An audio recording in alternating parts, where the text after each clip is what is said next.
So ito na nga mga kababayan, no? Magandang umaga, magandang gabi, magandang hapon kung saan man kayo ngayon. Lalong-lalo na sa mga kababayan nating OFW na walang sawang pagsuporta dito sa ating YouTube channel. So ngayon mga kababayan, meron tayong pag-uusapan na isang foreigner, no? Isang foreign galing hindi ko sure kung ito ay Russian, no? Isa siyang Russian, ba? Or basta vlogger na kung saan grabe ang ginawa niya sa Pilipinas. Nag-drive siya ng tricycle, tapos nakabangga, tapos pumunta ng BGC, nang titrip ng mga security guard, tapos may nakita siyang Pilipino na nakamotor, gusto niyang pababain sa motor, kaya dadrive daw niya yung motor. Tapos basta sumakay siya, umakyat siya sa taas ng jeep, tapos nag-Superman. Oo. So kalaunan, naaresto. Ito yung vlogger na utak DDS. Ganito ang klase ng utak ng mga DDS eh.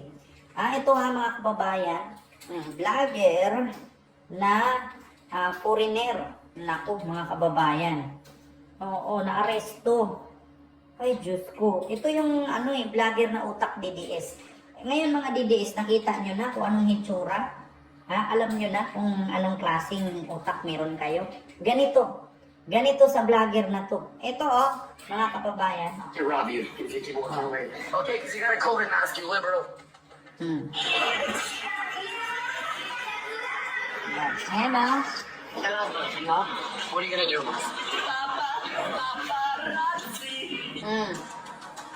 Diba? Ilan lang ito sa paggugulo ginawa sa Taguig City. Ginawa sa Taguig City nitong vlogger na Russian na kung saan ng Russian-American vlogger na si Vitaly Durusko. Ganon. Nang haras umano siya ng mga tao. Ayun yung ginagawa niya, mga kababayan. At nang bastos ng mga gwardya sa BGC sa Taguig. Tapos, magkakasunod na reklamo ang isinampa laban sa vlogger. Tignan mo, sa Taguig Police Station. Inagaw niya ang sombrero ng security guard. Dahil sa panggugulo ng dayuhan, anong sunod? Kita niyo naman, ginagawa na itong vlogger na to, nang bastos din umano ang 33-year-old na vlogger, lalong-lalo na itong surfer ba to, sa Boracay ba to mga kababayan, di ko sure kung sa Boracay to tinuturuan siya ng guide doon or yung parang facilitator ng surfing, kung paano sumakay, paano gamitin. Binastos niya pa, gawa ganon siya, tinutulog-tulugan niya kunwari. Sunod. Nag-o-offer ng water sport sa Boracay. Sa Boracay nga.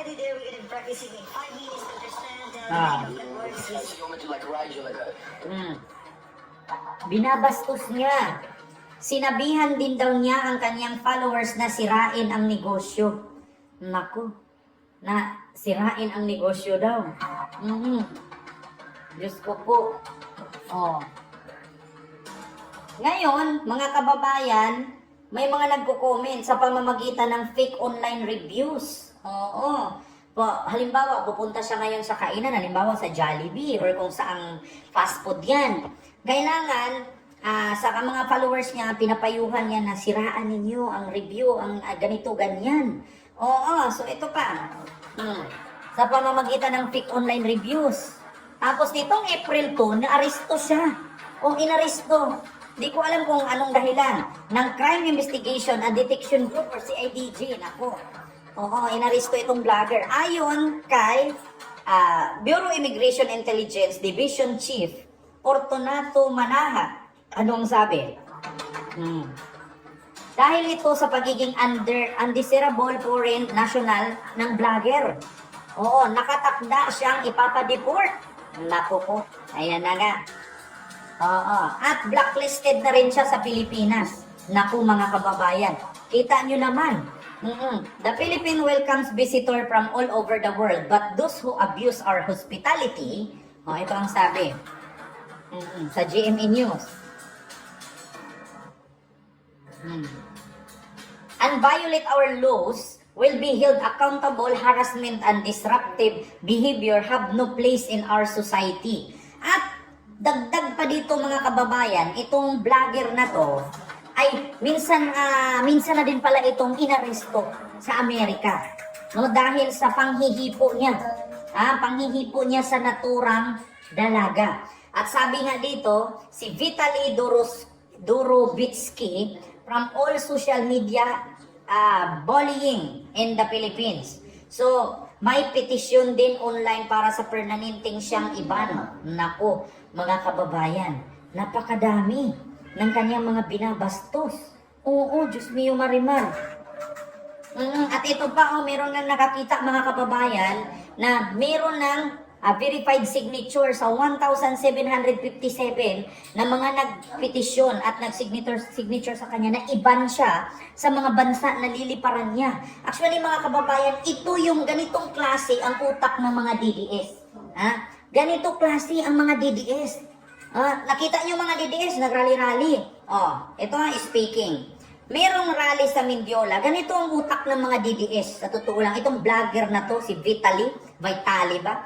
Durobitsky. Ganito ang utak ng mga DDS. Rally sa Mindiola. Tignan nyo DDS. Nanigaw ng pulis. Ito na. Nanigaw ng pulis. Ganito ang utak ng ano. Alam niyo sa totoo lang, wala akong masabi na walang pinagkaiba itong vlogger na nangharas sa BGC, ng bastos.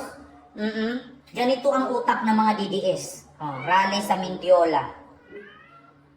Mga DDS. Nagwala.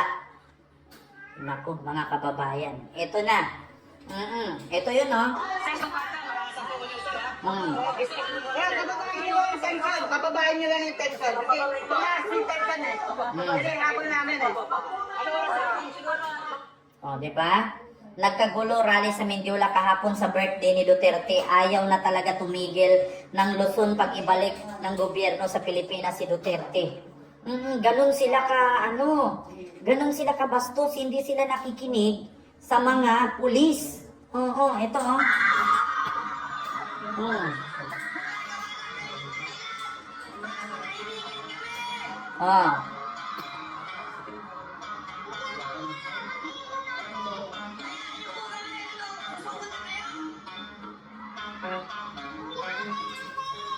Diba?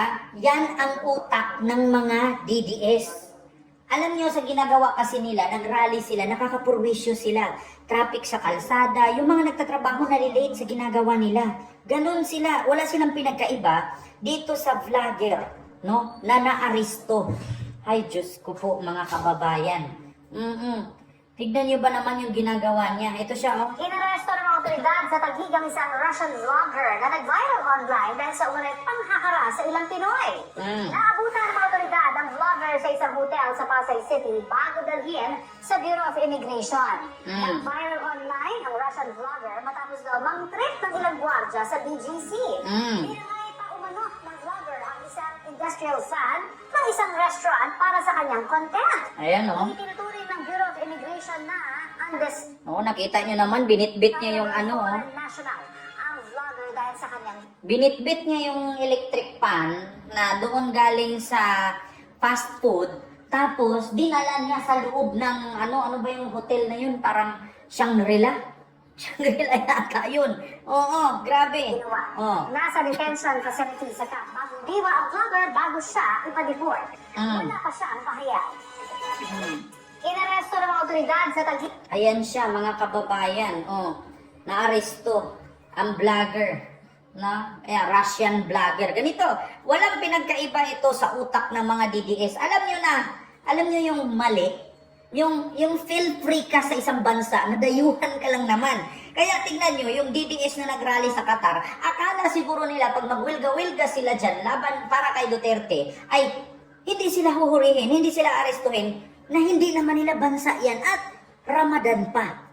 Diba? Ganito utak DDS itong vlogger na to. Ako hindi na ako magtaka kung bakit may mga ganyang tao. Kasi alam nyo, sa totoo lang, ang mga DDS nakakahawa yan. Hindi ko naman nila lahat, pero majority. Hindi ko nila lahat pero majority. Nakakahawa ang kabubuhan at katangahan nila. Biruin nyo, hindi ka taga dyan. Hindi ka residente sa lugar na yan, tapos mag-rally-rally ka. Na which is, pareho sila dito sa isang Russian vlogger na foreigner ka lang, hindi ka taga dito, pero kung makapangbastos ka, makapang-asar ka, ito sa mga kapwa ko Pilipino, maliban sa mga DDS, huwag nyo itong gayahin. DDS lang ang gumagawa ng ganito. So yun lang. Maraming salamat and see you next vlog. God first.